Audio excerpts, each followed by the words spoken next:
Ole, hey, Paloma channel hian aming chu Paloma ne Burkhaya ti in in ta a biasa pa Burkhaya ti in. Hey Paloma channel hian karon lang pe zeu zeu atun kar chu chuan kan khuwa kan veng te khan lo enin omani chuan hei te ma te pho hi a channel hian mi da ve nual dona tungkar chu kan hun man na te kha kha alo enna alo subscribe tur chau khanin kangin tak meu chawa chuanin hei pafel takania hei pazau mi fel lituk tei ma box si ani tuna hian karon zai le don ani Pila saktur kha nga kha kala saktur hi derna an ka ti karon sa don ani le zai te le cây dòng càng ngày ngắm lâu sa mangin trên hi căn hun tôn mang môi an chẳng mây tur hi donin thin lai na anang ilung run eng ti zai ziange sira min nolta handon vela itiam tu di sut le thầy hian ka ring lâu chê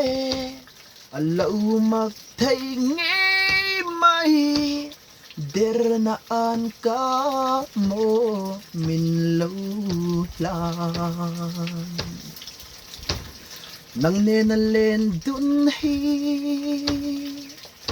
arim si lo chuan nang ngay lung len hi tuar zel may nange dam ten leng la du lai ilung dum val nge tranga bay nang che mang cha o handon vela itiam thu di sut le thầy hian ka ring lâu chê lâu mặc thầy nghe mày der na an ka mo min lâu lan cây dòng cà phù lâu chê zamol kaliam tange putok leng dang china khwa katlai ma hian ma se kang hil long che nang ne na lim lai san tu dang ai lova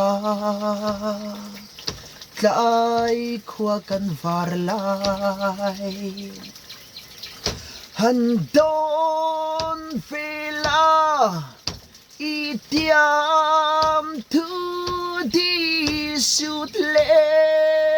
thầy hian ka ring lâu chê